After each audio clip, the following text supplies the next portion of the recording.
বর্তমানে আইফোন ব্যবহার করা যেন যে কোনো মোবাইল ব্যবহারকারীদের জন্য বেশ গুরুত্বপূর্ণ বিষয় হয়ে দাঁড়িয়েছে। পুরো বিশ্বে স্মার্টফোন ব্যবসায়ের 21.67% বাজার দখল করে আছে আইফোন। হালের ক্রেজ বলতেই যেন বোঝায় এই প্রযুক্তি পণ্যকে। সম্প্রতি মার্কিন প্রেসিডেন্ট ডোনাল্ড ট্রাম্প দাবি করেছেন আইফোন উৎপাদন হবে আমেরিকাতেই। তারপর থেকে বিশ্লেষকদের মনে নানান প্রশ্ন।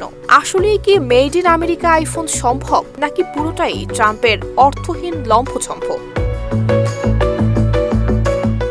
হ্যাঁ, আইফোন পুরোপুরি আমেরিকায় তৈরি করা সম্ভব। অ্যাপলের নিজস্ব ডিজাইন টিম ক্যালিফোর্নিয়াতেই রয়েছে। চিপ ডিজাইন, সফটওয়্যার ইঞ্জিনিয়ারিং এবং অন্যান্য গবেষণা, সেই সাথে উন্নয়ন কাজগুলো মূলত যুক্তরাষ্ট্রেই হয়। মেড ইন আমেরিকা আইফোন তৈরির বিষয়টি প্রযুক্তি এবং অর্থনৈতিক দৃষ্টিকোণ থেকে বিশ্লেষণ করলে বোঝা যায় এটি সম্ভব হলেও ব্যাপারটি বেশ ব্যয়বহুল এবং জটিল একটি উদ্যোগ। দেশ জুড়ে তোলপাড় ওয়ালটন ফ্রিজ কিনে আপনিও হয়ে যেতে পারেন মিলেনিয়ার।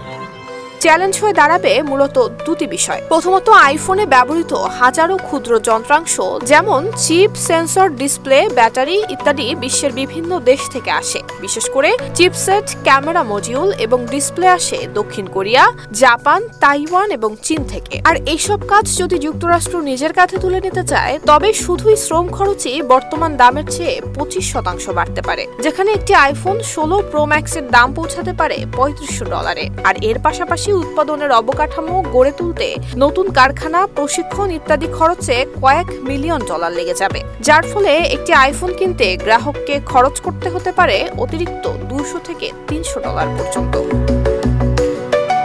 এবার জেনে নেই মার্কিন এই টেক জায়ান্ট কেন নিজ দেশ এড়িয়ে অন্য দেশগুলো থেকে কাজ করিয়ে নেয়। এর পিছনে কিন্তু বেশ বড় কয়েকটি কারণ রয়েছে, যার মধ্যে সবচেয়ে জরুরি কারণ অবশ্যই কম দামে উচ্চমানের উৎপাদনের সুবিধা চীনে বেশি। এর পরে রয়েছে সরবরাহ চেইনের বিশাল নেটওয়ার্ক, যা পূর্ব এশিয়ায় গড়ে উঠেছে। আরেকটি বড় কারণ হলো যুক্তরাষ্ট্রের শ্রমিক পাওয়া বেশ কঠিন, বিশেষ করে ইলেকট্রনিক অ্যাসেম্বলি লাইনে কাজ করার জন্য। ফলে আইফোনের পুরো উৎপাদন প্রক্রিয়া যুক্তরাষ্ট্রে স্থানান্তর করা বাস্তবতা থেকে অনেকটা দূরে, এটা অনুমান করে নেয়াই যায়। Desk report, Dhaka post.